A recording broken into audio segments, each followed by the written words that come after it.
Dear students, अब हम अपने टॉपिक को आगे की तरफ बढ़ाते हैं। नेक्स्ट टॉपिक है हमारा वैद्युत क्षेत्र। ये बड़ा इंपॉर्टेंट टॉपिक है, एग्जाम में कई बार पूछा गया है। चलिए देखते हैं इसको क्या लिखा है इसमें। किसी आवेश के चारों ओर का वह क्षेत्र, ठीक है, वैद्युत क्षेत्र की परिभाषा हम पढ़ रहे हैं। किसी आवेश के चारों ओर का वह क्षेत्र जिसमें अन्य आवेश वैद्युत प्रभाव का अनुभव करे, वैद्युत क्षेत्र कैपिटल ई कहलाता है। सपोज ये कोई आवेश है, ठीक है, इस आवेश के चारों ओर का वह क्षेत्र जिसमें उपस्थित कोई अन्य आवेश इसके वैद्युत प्रभाव का अनुभव करे, इसे महसूस हो वैद्युत प्रभाव, तब जहां तक का ये क्षेत्र है उस क्षेत्र को हम क्या बोल देंगे? वैद्युत क्षेत्र। अगला इंपॉर्टेंट टॉपिक है हमारा वैद्युत बल रेखाएं। वैद्युत बल रेखाएं क्या है? वैद्युत बल रेखाएं वे वक्र रेखाएं होती है। वैद्युत बल रेखाएं वे वक्र रेखाएं होती है जिनके अनुदिश वैद्युत क्षेत्र में कोई धन परीक्षण आवेश गति करता है। देखो, वक्र रेखा और सरल रेखा, आपको डिफरेंस क्लियर होना चाहिए। सरल मतलब स्ट्रेट लाइन, बिल्कुल सीधी लाइन, और वक्र मतलब मुड़ी हुई लाइन, ठीक है। वक्र आपने कई जगह पढ़े होंगे। तो सपोज करो ये कोई वक्र रेखा है, ये हमारे पास क्या है? कोई वक्र रेखा। तो इस वक्र रेखा को ही हम वैद्युत बल रेखा बोल देंगे अगर इसके अनुदिश कोई धन परीक्षण आवेश पॉजिटिव चार्ज गति कर रहा हो, ठीक है, गति कर रहा हो। अभी यहाँ पे हम कोई चार्ज क्यों ले सकते हैं? अब इसका अगला पॉइंट पढ़ते हैं हम।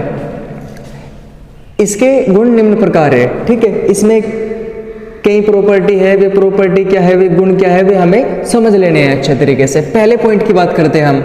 वैद्युत बल रेखाएं धनावेश से अनंत की ओर तथा अनंत से ऋणावेश की ओर चलती है। देखिए कैसे, ये पॉजिटिव है, ठीक है, इससे अनंत की ओर चलेगी वैद्युत बल रेखाएं, इस तरह से चलेगी, ठीक है, पॉजिटिव से इन्फिनिटी की तरफ, ठीक है, ये ऐसे करके इन्फिनिटी की तरफ चलेगी। बात समझ में आ रही है?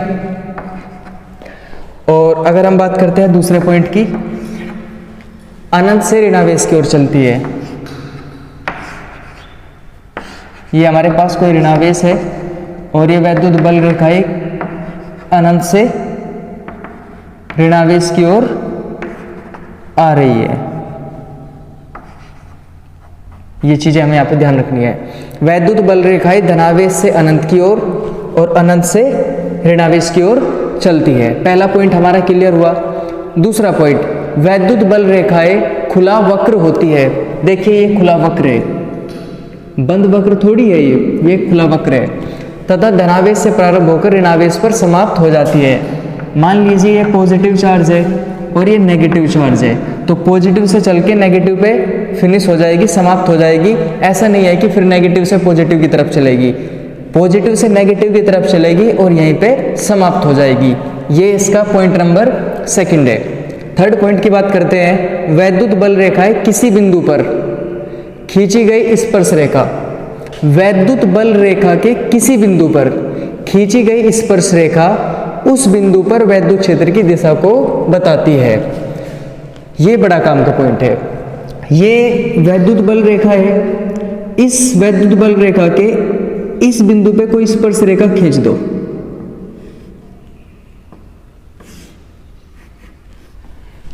ये हमने इस पॉइंट पे स्पर्श रेखा खींच दी। सपोज इसको नाम दे सकते हैं हम P। ये P पॉइंट है, ये स्पर्श रेखा है। तो इस वैद्युत बल रेखा के इस बिंदु पर खींची गई स्पर्श रेखा वैद्युत क्षेत्र की दिशा को बताती है। तो ये हमारा वैद्युत क्षेत्र है। अब सपोज करो कोई पॉइंट यहाँ पे है और इसको नाम दे सकते हैं Q। इस पे स्पर्श रेखा खींच दो,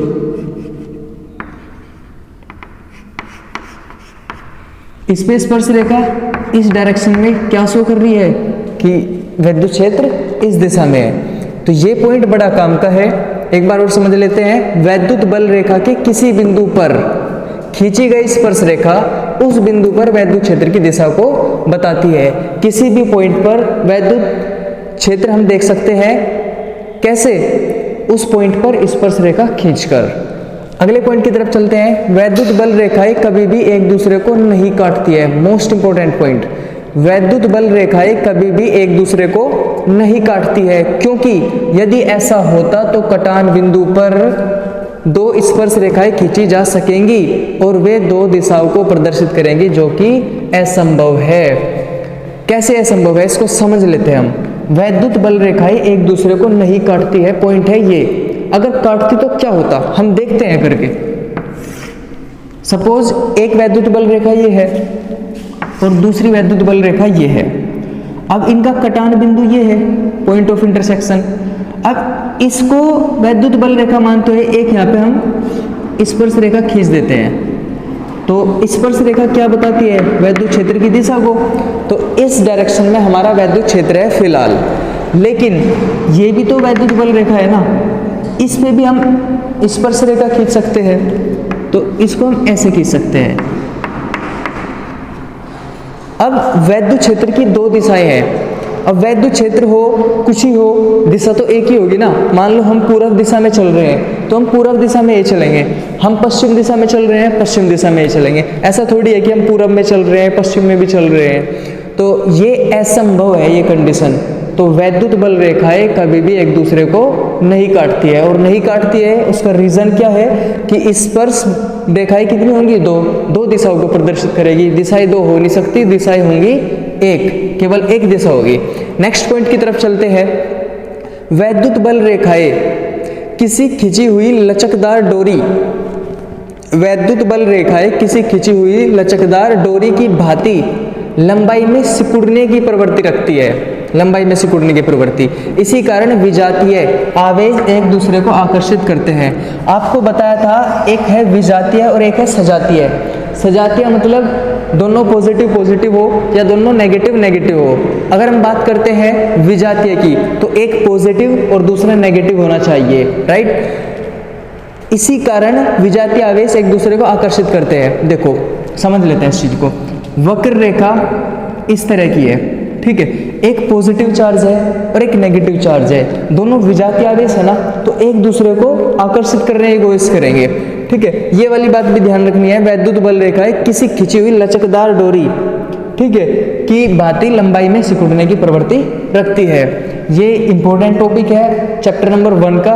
वैद्युत क्षेत्र किसे कहते हैं ये हमने पढ़ा है, फिर हमने वैद्युत बल रेखाएं पढ़ी है। ओके।